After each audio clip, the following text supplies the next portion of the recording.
Perfect.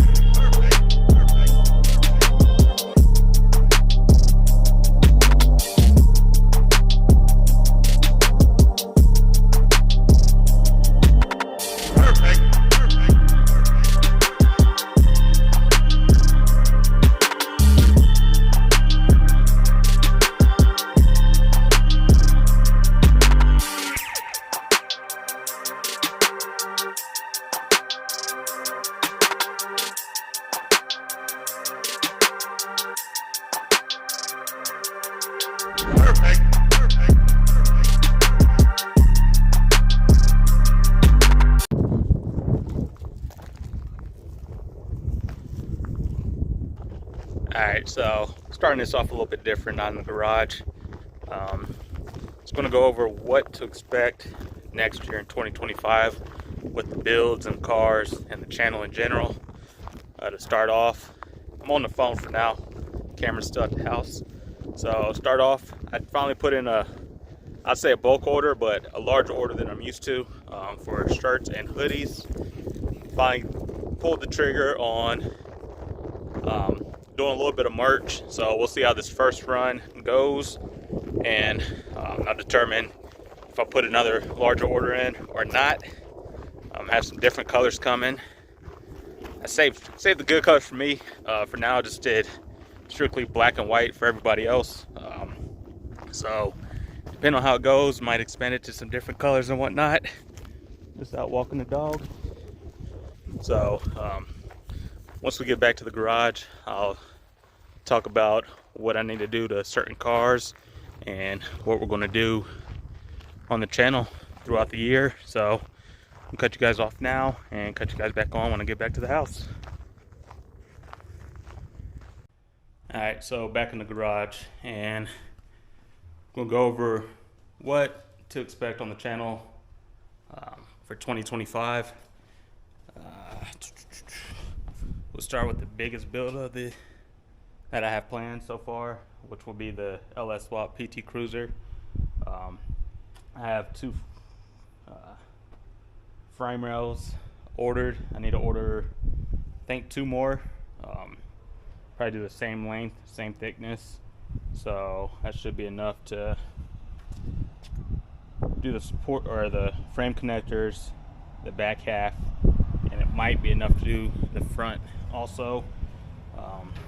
So the front frame rails, we'll see. I'm still debating on how I want to go about it, but I am getting parts in.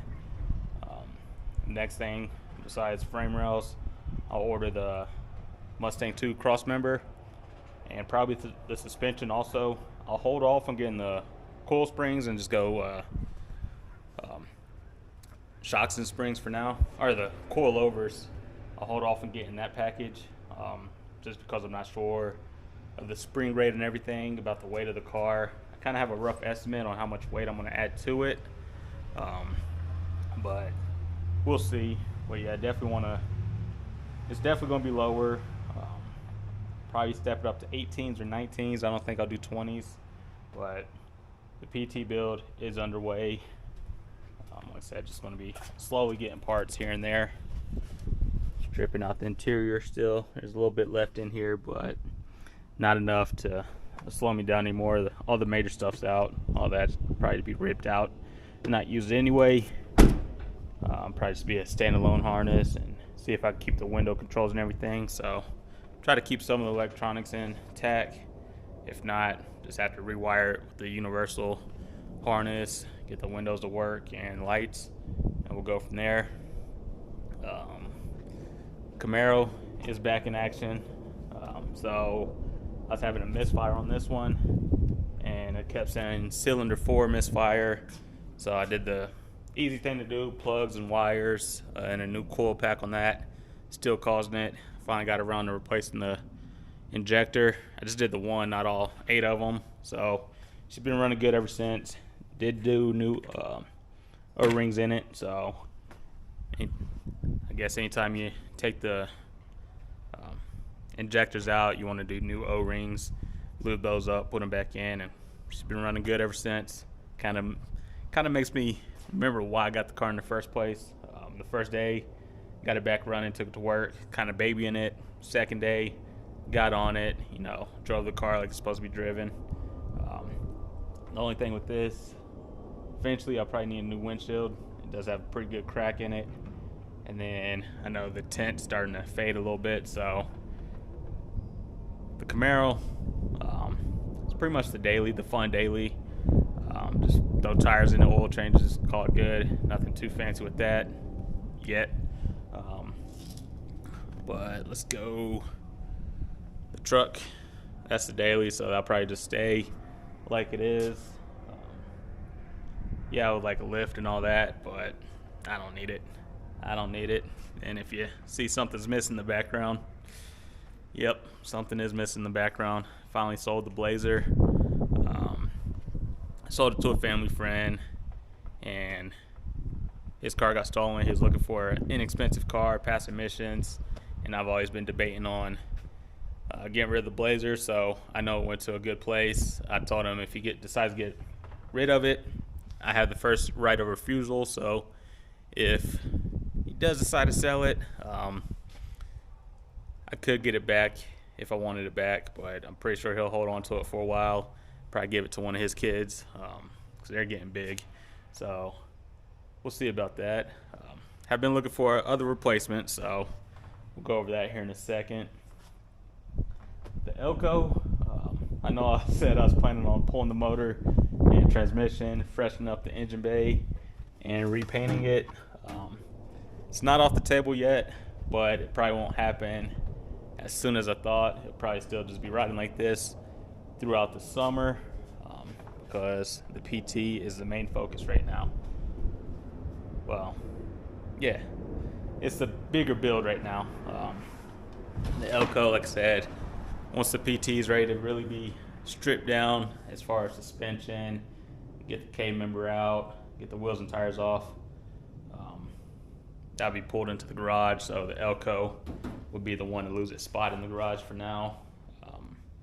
But yeah, it'll still be little stuff here and there. Like I said, I still need to finish the dash, throw in the multi-switch for the lights and turn signals and all that. I could still go ahead and redo the interior, finally order a headliner, wrap that. The seats will probably change. I'll probably go back to the stock seat belts, get rid of these. These are just for looks. I don't think they'll stop anything. And a new carpet kit, but it should be good. The body work and the paint doesn't bother me. It is painted. I get a lot of people asking when I'm going to paint the Elko. It's painted. It might not be the high gloss, the candy, the pearl, or anything. It's not a show car. I just like drivers, so I don't worry about if it gets scratched or dinged or something here and there. It's just a car. The hood, I like the black and white. Would be nice if it's color matched. It's kind of, I don't know. Eventually it'll be repainted, and if I do repaint it, I'll keep the hood the same color as the rest of the car. Like I said, I had plans for this one about removing the bed trim, closing all that up, probably remove the drip rails, close all that up, tuck the bumpers. It might happen later on in the year, but it's not going to happen. I wanted it at the beginning of the year. That's not going to happen. The Monty, that'll be the next thing. Well, we'll go over the bike. I may or may not keep this one. Like I said, it is a speed triple, but I'm used to a little bit more speed. This one doesn't have the speed I was expecting from it. It's a fun little bike, but I think it's time to move on to like a bagger. So I have been shopping around for Harleys. If I find the right one, I can get rid of this.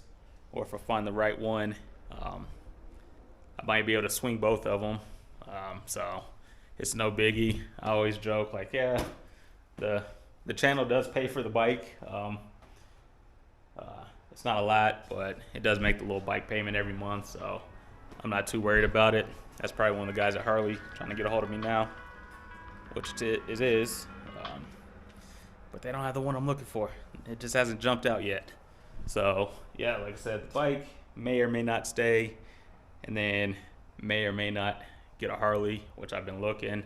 There's some in the area. I just haven't found that one, or hasn't jumped out to me just yet, or just not ready to pull the trigger on it. I know the weather's still been somewhat nice, so I could still somewhat get their asking price, but give it a month or two when we start getting snow every other day. That's going to change a little bit, so we'll hold out for that.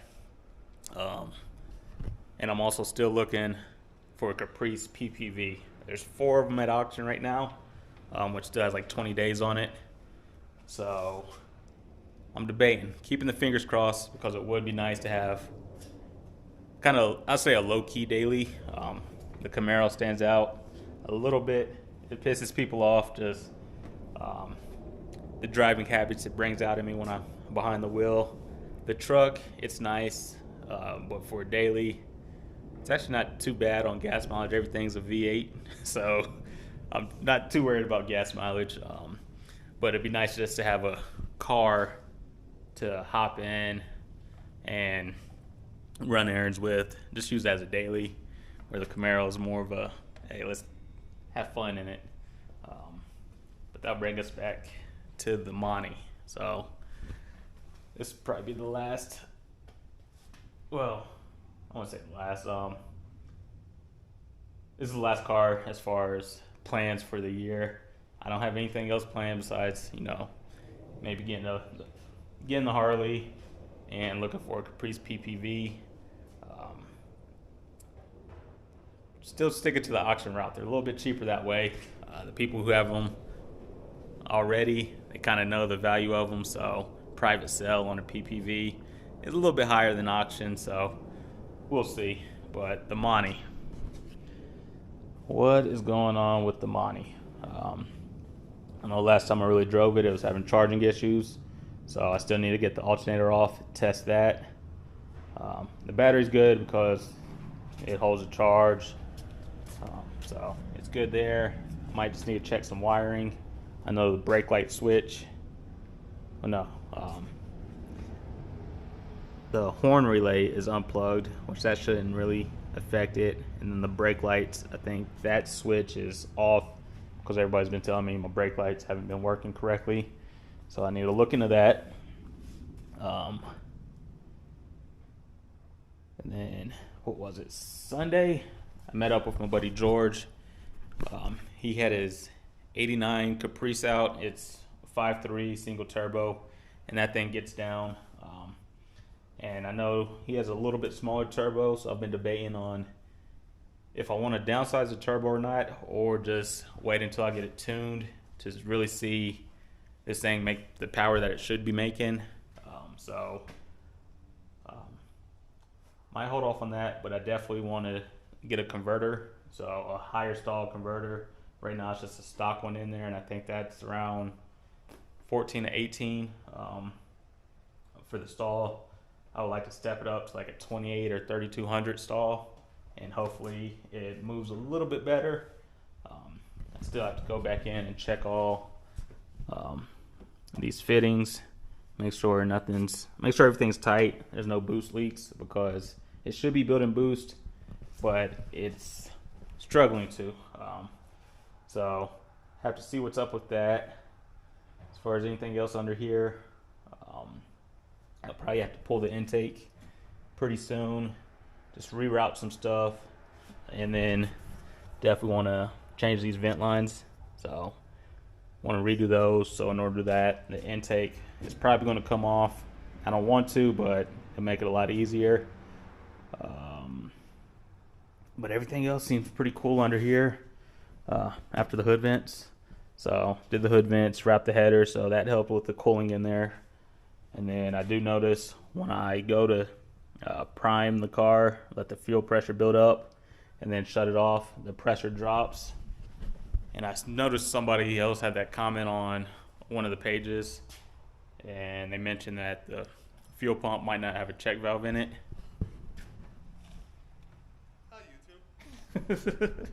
No funny sounds today? So that'd be one thing to check. I know if you're usually running 2 fuel pumps, you usually want the main one to have a check valve, and then the second one usually doesn't. I think mine doesn't, but as long as the car's running, the fuel pressure is good. If not, it's not too hard to drop the tank, swap out the fuel pump. Right now I'm just running a single 450, which the combination I have and the power goals for the car, it should be a good amount, or it should be able to keep up. I'm only looking at 500 to the wheels, have 880cc injectors, and right now it's just pump gas, no E85, even though I do have the flex fuel sensor. So when I do switch it to E85, it should still be a big enough pump to keep up. Other problems with the Monty, this door. So this door, most of the inside. So I know that this rod here for the latch, or for the latch or door handle, it is bent. So I might be looking into replacing that. And then I think the whole door latch mechanism is bent also, because this door handle, the rod for it doesn't reach. It's about 1 inch off, so I think where it slides into, I think that's bent. But it's no biggie. If I get in the driver's side, I'm good. Just reach over, pop the passenger door open, and call it good. The steering wheel, still need to adjust that. I know in most of the videos it's all crooked. It is starting to bother me a little bit. I know another buddy, he pointed out, he says, man, it bothers him a lot. So I will straighten that out. That shouldn't be too hard of a fix. I'll just have to come up over here, disconnect it from the gearbox, rotate it where it should be, and slide it back on, and we should be good. Yeah, those door panels, they've been hitting a lot. Like that back corner, you'll always get caught up, makes it harder to open the door. So I just took those off for now. I did look at some of the sheet metal ones, which wouldn't be a bad route if this was a race car. But full interior, I'll probably try to figure out how to get the door panel back working. And then the biggest problem I've been noticing, the shifter. The shifter is supposed to have a lockout, like a reverse lockout. So if you're in drive and go to neutral, you're supposed to have to pull that lever up to get it into reverse in park, which lately it hasn't been working. So I'm gonna have to look at that, and then also climb up under the car and look at the adjustment cable for the shifter, make sure all that is tight and the nuts are all set right. So yeah, other than that, just need to play with the tune a little bit. Right now I've been messing around with it a little bit, and the way I've had to do it in the past was take the memory card out of the handheld, put it in the laptop, do the tune on that, take the memory card out, transfer it back to the handheld, upload it to the ECU, and that's how I'd have to do the tune. You see, this doesn't even fall back into place. So yeah, that'll be one thing to get looked at. But what I'm coming out today to do is I finally got the correct USB for the Holley system. I actually went with the Holley one. I did buy the cheap one in the past and it did not work, but the Holley one, I was out here last night messing with it, and the connection's good. We're all good. I just had to download the latest version for the Terminator X to get it to work. So I finally got I think it's the V3 on it now. So I'll be out here messing with it a little bit. I'm no professional, but I think the tune that I put on it, or that I messed around with before, is off a little bit. And once you connect it to the laptop, you're able to go into it a little bit more. So I could plug in the cam specs and some other stuff and see if the car is running a little bit better. I won't get it out today. I'll probably wait till my weekend to do that. But yeah, we will definitely be messing around with that a little bit today. But that's kind of the update on what I have planned for 2025 for all the cars. Like I said, I have some merch coming out. Also waiting for my classic G-Body garage calendar, 2025. Right now, ooh, it's way off. The one inside's right, but this one is 2024. So, what is that? It's coming to an end. It's coming to an end. But if you guys haven't been following the Instagram page or even the YouTube page, you do know Mona Lisa did get the cover for October. So look out for that if you're getting your Classic G-Body garage calendar. I ordered 3 of them. I'm keeping one. I think I told Ravi he could get one. He didn't order his. And then I don't know what I'll do with the 3rd one. But it is nice to get the cover photo on there. I didn't know last year my big goal was to make it to the 7th annual G-Body Classic with the car. So I made that happen. We did make it out there. This year, I don't think I'll get the time off to make it out there with the car. That doesn't mean I might not just fly in and see what's out there for next year, but I don't think the car will be out there. So I will like to get it out to more local meets. So we should be good there. I know the one meet I'm going to make for sure is my buddy Cam Byers meet down in Colorado Springs. So if I got to take off of work or do whatever, that is one meet I'm going to make. I'll probably do the Lincoln Tech car show also, and then just see what else is out there. Try to get it up to probably some of the Sonic meets. So that's not too far away. But yeah, and then try to get to some of the Colorado G-Body meets also. So yeah, we have some plans for next year. Just stay tuned. If you haven't done it yet, subscribe, and let's keep the channel growing and try to network with these other pages as well. Like I said, it's been a bunch of pages just networking with or just staying in contact with. So we are growing the channel, trying to network with other channels, and I've noticed other channels just taking off. So I'm trying to see what they're on and pick their brain a little bit and just work together. So yeah, we'll catch you guys on next year.